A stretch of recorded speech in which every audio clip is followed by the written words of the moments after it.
Old city नहीं, old city में बसे हुए इन गद्दारों के कानों तक पहुंचनी चाहिए। आज म्युनिसिपल कॉरपोरेशन के चुनाव चल रहे हैं। चुनाव में कौन सी पार्टी जीतेगी ये तो आने वाला समय और वोटर डिसाइड करेगा।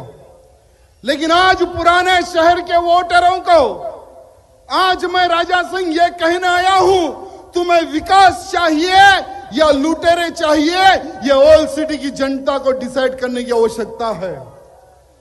6 साल का इन टीआरएस का राज्य और कई सालों से इन एमआईएम को राज्य, आज पुराना शहर जो परिस्थिति में पहले था आज भी वही परिस्थिति में है। तो मैं हमारे पुराने शहर के लोगों से पूछना चाहूंगा कि आप लोग चेंजेस चाहोगे या चेंजेस नहीं चाहोगे? बदलाव आना है ना तेलंगाना में, पुराने शहर में बदलाव आना है ना, म्युनिसिपल ग्रेटर हैदराबाद में बदलाव अगर आना है तो हर वोटर को यह सोचने समझने की आवश्यकता है, जो सबका साथ सबका विकास जो सोच रखते हैं प्रधानमंत्री मोदी जी, हमें उनके बताए हुए मार्ग पर हमें चलना है। यह सोच हर वो वोटर में आने की आवश्यकता है। आज भारतीय जनता पार्टी के ऊपर बाप और बेटा, यानी तेलंगाना में किसकी सरकार है अगर पूछेंगे तो टीआरएस की सरकार, यानी सरकार कौन चला रहे हैं? बाप और बेटा। अगर कहीं होर्डिंग देखेंगे तो बाप बेटे की फोटो दिखेगी। अरे यहां तक तो टॉयलेट अगर देखेंगे तो टॉयलेट के बाहर भी बाप और बेटे की फोटो दिखेगी।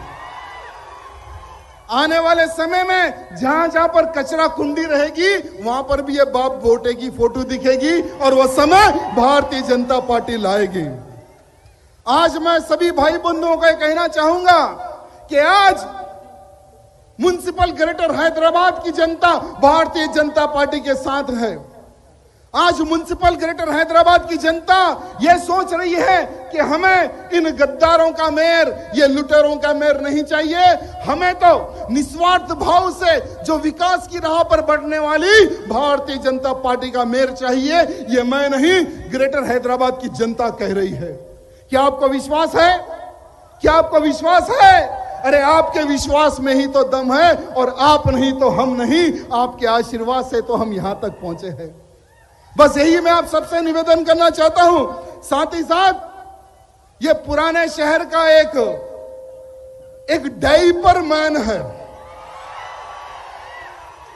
ये डायपर मैन ये कहता है कि किसी में हिम्मत नहीं जो ओल्ड सिटी में आ जाए। तो वो डायपर मैन को मैं ये कहना चाहूंगा कि देख, तेरा बाप योगी आ रहा है, तेरा बाप योगी आ रहा है, तेरे में दम है तो रोक कर देख ले।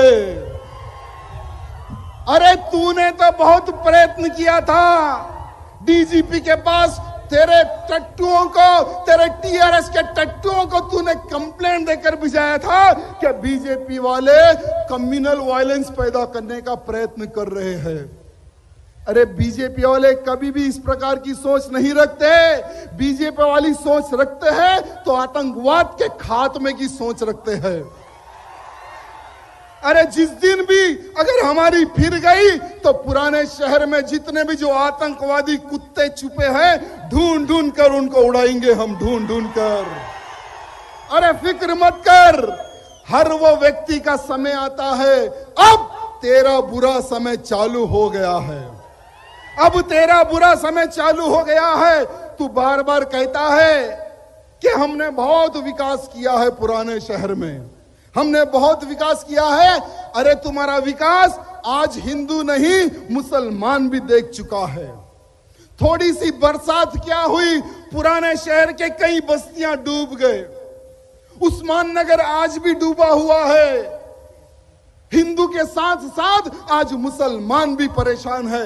मैं मुसलमान मेरे भाई बंधुओं को कहना चाहूंगा, राजा सिंह मेरे मुसलमान भाई बंधुओं को कहना चाहूंगा कि अगर सचमुच में तुम्हें विकास चाहिए तो आइए, दो हाथ हम आगे बढ़ाते हैं। सबका साथ सबका विकास सोचने वाली भारतीय जनता पार्टी से जुड़े। ये जो मुसलमानों के नाम पर जो आज तक इनका बाप, उसके बाद में बेटा और इनके बाद में इनके बेटे जो मुसलमानों पे जो राजनीति करेंगे, इनकी राजनीति जब तक तो मुसलमान इनकी राजनीति खत्म नहीं करेंगे तब तक मुसलमान डेवलप नहीं होगा, ना ही इनका क्षेत्र डेवलप होगा। आज मैं पूछना चाहता हूं, यही चंद्रायन गुट्टे से कई मुस्लिम महिलाओं को बेचा गया, दुबई में बेचा गया, सऊदी में बेचा गया, अरब देशों में बेचा गया। कोई हिंदू को नहीं बेचा गया, हमारी मुसलमान बहन बेटियों को बेचा गया। वो समय पर कहां तुम चुप कर बैठे थे? वो समय पर भी भारतीय जनता पार्टी ने आवाज उठाई कि चाहे कोई भी हो, वो हमारे भारत की बेटी है, वो हमारे तेलंगाना की बेटी है, उसकी रक्षा करना हमारा परम कर्तव्य है। वो समय पर हमने आवाज उठाई थी, तभी कुछ लोगों के ऊपर एफआईआर हुआ और कुछ लोगों को जेल भेजा गया। लेकिन आज जो मुसलमान के नाम पर वोट लेते हैं, हिंदू और मुसलमान को लड़ाने का जो प्रयत्न करते हैं, ऐसे लोगों को चेहरे को पहचाने। मैं मुसलमानों को कहना चाहूंगा कि ऐसे लोगों को चेहरा पहचाने और इनका बहिष्कार करे। आज सोशल मीडिया के माध्यम से कई ऐसे वीडियोस आ रहे हैं कि जहां जहां पर एमआईएम का पार्षद वोट मांगने जा रहा है तो मुसलमान महिलाएं चप्पल बता रही है, चप्पल बता बता के भगा रही है। क्यों? क्योंकि इन्होंने विकास के नाम पर मुसलमानों को धोखा दिया, 10,000 रुपए के नाम पर मुसलमानों को धोखा दिया। जो बरसात हुई, जिन जिन को लॉस हुआ, 10,000 रुपए देने की एक स्कीम चालू हुई, यानी गरीब लोगों की भलाई के लिए ही एमआईएम के नेताओं की जेबक भरने के लिए और टीआरएस के नेताओं की जेबक भरने के लिए वो स्कीम चालू की गई। कहीं पर भी गरीब औरत के घर जाते थे, उसका आधार कार्ड लेते थे, ये ले 5,000 मेरा कमीशन, ये ले 2,000, 8,000 मेरा कमीशन बोलकर टीआरएस और एमआईएम के लोग हजारों नहीं 100 करोड़ रुपए लोग कमा लिए। आज ये मुसलमानों को सोचने की आवश्यकता है कि तुम्हारे न्याय और तुम्हारे इंसाफ के लिए कौन लड़ रहा है और तुम्हें बर्बाद करने के लिए आज तुम्हारे ऊपर कौन सी पार्टी बैठी हुई है। ये आज के मुसलमान को सोचने की आवश्यकता है। और कल उसकी एक स्पीच देख रहा था कि मैंने सिम्बा वाहिनी को 10 करोड़ रुपए दिलवाया है। क्या तेरे बाप के 10 करोड़ रुपए है वो? क्या तेरे बाप के 10 करोड़ रुपए है वो? अरे सिम्बा वाहिनी, हमारी महाकाली माता मंदिर, कुछ लोग एक षड्यंत्र किया गया। अरे यही वही अकबरुद्दीन ओवैसी है जो 15 मिनट समय दिए तो 100 करोड़ हिंदुओं को खत्म करने वाला ये गद्दार आज सेकुलरिज्म बताने का प्रयत्न किया गया। और केसीआर एमआईएम मिलकर, क्योंकि केसीआर तो बदनाम हो रहा है, हम लोग बार बार कह रहे हैं कि ये वो गद्दारों से मिला हुआ है जो हिंदुओं को खत्म करने की बात करता है, ये केसीआर वो गद्दारों से मिला हुआ है। तो वो चीज को पैच करने के लिए 10 करोड़ रुपए वो मंदिर को दिए गए। अरे तुम्हारी भीख जरूरत नहीं है। वॉल सिटी का एक एक कार्यकर्ता अगर 100 रुपए दा दे तो 100 करोड़ रुपए जमा हो जाते हैं उस मंदिर के निर्माण के लिए।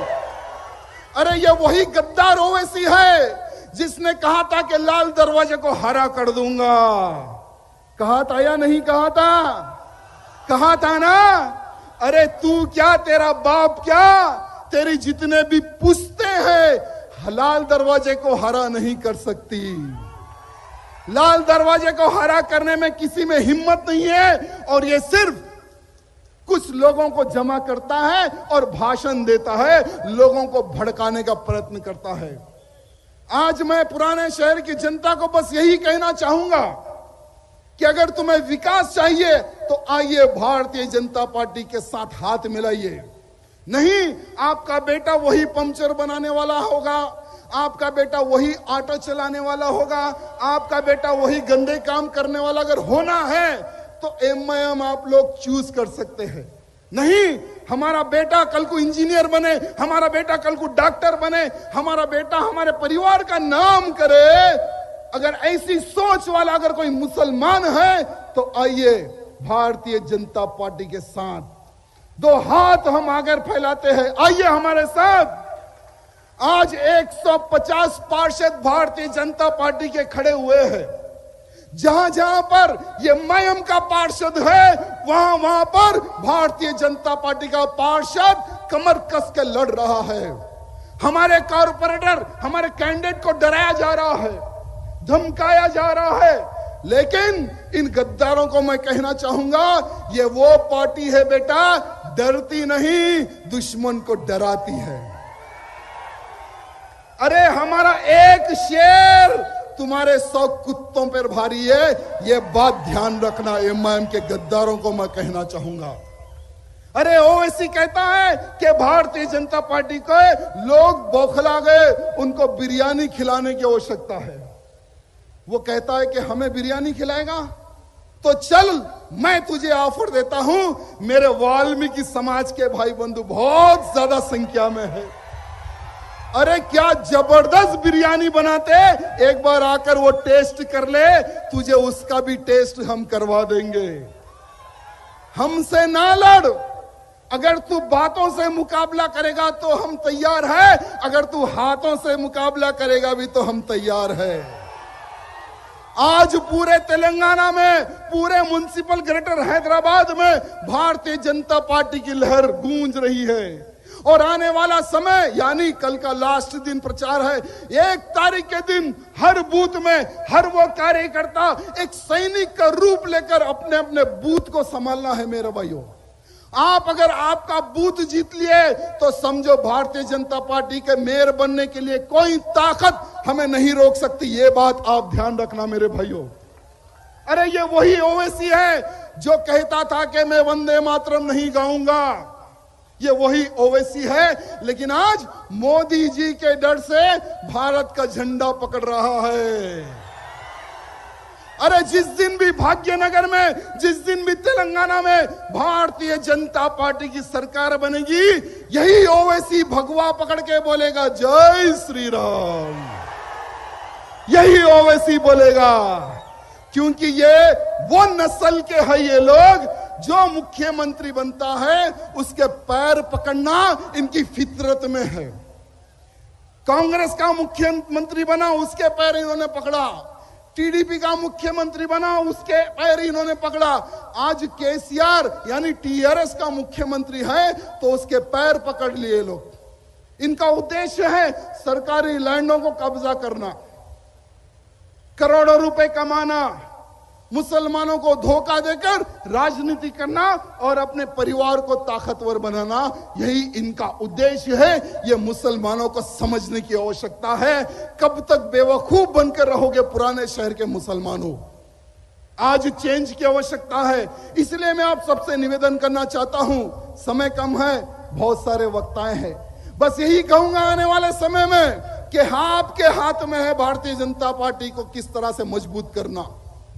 पुराने शहर को आप जीत लो, सारी दुनिया को हम जीत लेंगे। बस आपसे बस निवेदन है, बाकी के हमारे छोटे साले भाई, बड़े साले भाई के टेंशन मत लो, उनको हम हैं, हम देख लेंगे। बस आप अपना बूथ देखिए। धन्यवाद। जय सिया राम।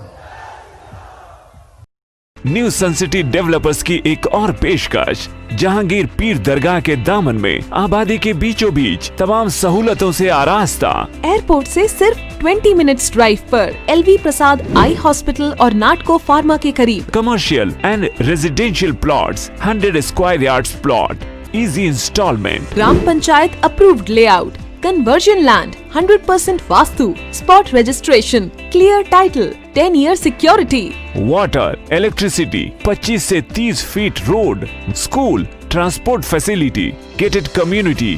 घर बनता है इरादों से, और आपके इरादों को पूरा करे न्यू सन सिटी डेवलपर्स। तो जल्दी आइए और अपना प्लॉट बुक कराइए। New sun city developers, opposite choice function hall, Chandrayangutta, Bandlaguda road, Hyderabad. Contact 98481 187780, 63037 10882। Nataraj Nagar Tappachabutra Hyderabad Telangana में Multanis gym and fitness centre मौजूद है, जहां सिर्फ एडमिशन फी है 300 रुपए और माहाना फीस 1000 रुपए, quarterly fee 2600, half yearly fee 4900 और सालाना 9600। इसके अलावा body building with cardio fee monthly 1400, quarterly fee 3700, half yearly fee 6800 और सालाना फी 12800। यहाँ पर माहिर कोचेस दस्तयाब हैं और एक्सरसाइज के तमाम इक्विपमेंट्स भी मौजूद हैं। तो देर ना करें, तशरीफ लाएं मुल्तानी जिम एंड फिटनेस सेंटर। अगर आपने हमारे चैनल को अभी तक सब्सक्राइब नहीं किया है तो यहाँ पर रेड कलर का सब्सक्राइब बटन दिख रहा है, उसे क्लिक करें और हमारे चैनल को सब्सक्राइब कीजिए और साथ ही साथ बेल आइकन को भी क्लिक कीजिए, जिससे आपको ताज़ा अपडेट मिलती रहे।